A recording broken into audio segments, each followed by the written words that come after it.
Hello and welcome to landlording.tv, teaching you how to organize and run a profitable rental empire. I am your host, Justin Palma, and today we are in the office and we are still talking about arguably the most important task in running a rental empire, and that is setting rental rates. Now today we're focusing on step 2, and that's security deposit. This is a very important subject that gets kind of overlooked all the time.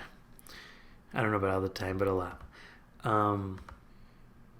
Setting rental rates. Step 2, security deposits. Or how to sleep at night. Now, security deposits are designed solely to protect the landlord in case of something horrendous happening. In a world filled with puppy dogs and ice cream, the tenant's going to move in, not do any damage, move out, and leave the apartment better than he took it. But that rarely happens, so we invented security deposits. Now, always plan for the absolute worst. Here's a good quote from my good friend Donald Trump, and it reads, "I always go into a deal anticipating the worst. If you plan for the worst, if you can live with the worst, the good always takes care of itself." So, the first thing we want to do to protect ourselves in case of an eviction and them ripping apart our apartment is make sure we have an adequate security deposit, and I like to get first and last month's security up front, and we'll talk about that in a minute. Next, we need a strong rental agreement, and this is a segment I'm going to do coming up real soon in the future, but it needs to enforce court fees, and it needs to enforce damage to the unit that they're going to be forced to basically repay those through a judgment. During an eviction, should an eviction happen, we want to get repair quotes and take a ton of pictures of the damage. And we're going to bring these or give these to your attorney, basically. He's going to be able to prove the damage was done, and then we're going to be able to get a judgment to enforce that they pay for our attorney, they pay for the damages, and we have adequate proof that this all happened. And of course, your last line of defense is vandalism insurance. You make sure you have it. This is an absolute must. If they go through and do something absolutely awful to the apartment, this is the type of insurance that will cover it. They will not cover damages done by vandalism if you don't have this specific piece. And true story, my father actually just had a tenant rip out all the copper piping in one of his rental properties, and luckily he had vandalism insurance, so it was totally covered, and he was fine because of it, and actually I think profited from the eviction, but had he not had it, he would have been in a lot of trouble. Now, again, these are arbitrary. We're going to put this tenant in our imaginary apartment. These are potential eviction expenses. So let's say in the month of September, this tenant didn't pay us any rent. So while we had our attorney give him the papers to process it, well, he's not paying any rent. So we lost $600 for the month while we're waiting for court, at least. Our eviction lawyer, he's going to cost $500 to actually do that. That's what mine costs. I know that's a kind of average number. Mileage may vary.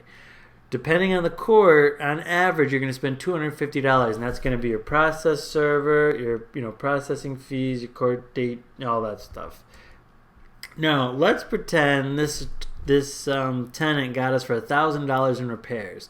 That number is from a licensed insured contractor and in a written quote so that we can actually bring this in as evidence. So, total, we're all in at $2,350. That's what our tenant got us for in this 1 month. We lost $2,350. Now, how do we protect ourselves? Again, we want at least 1 month security deposit. So in this case, our rent was $600. We want $600 in security deposit. We also want our first and last month's rent up front. So how does that boil down? If we were able to get those things, enforce a judgment, and they were evicted.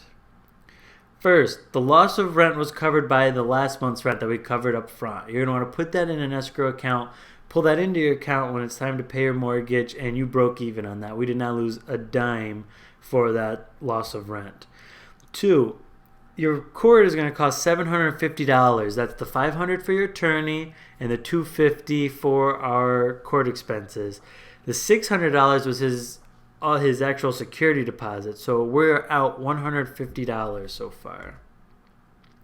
Now, because we got vandalism insurance, our insurance is going to cover the damages. So we're going to subtract the deductible, and let's pretend it's $500. We're out $500 on this item. Now, once through the eviction process and we get the judgment, and that's another important point, is that you always use an eviction attorney because they will make sure you get the judgment, and it can cost you if you don't.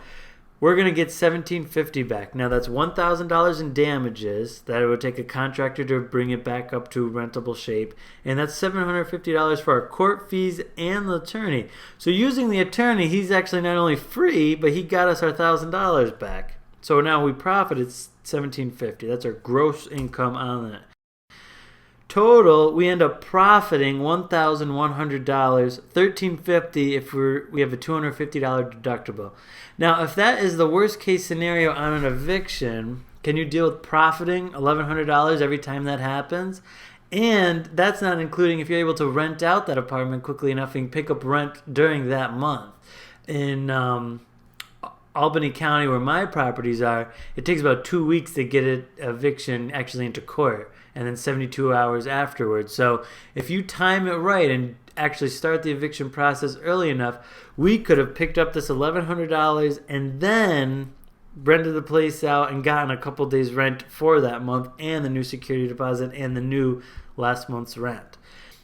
Now, we know we need $600. That's going to give us our 10% profit and our 10% budget on repairs. And we know we want our last month's rent up front and our 1 month security deposit. Are we actually able to get that amount? And we'll only know through doing market research and finding comparables. How do we do that? Find out next time when we are in the office right here on landlording.tv.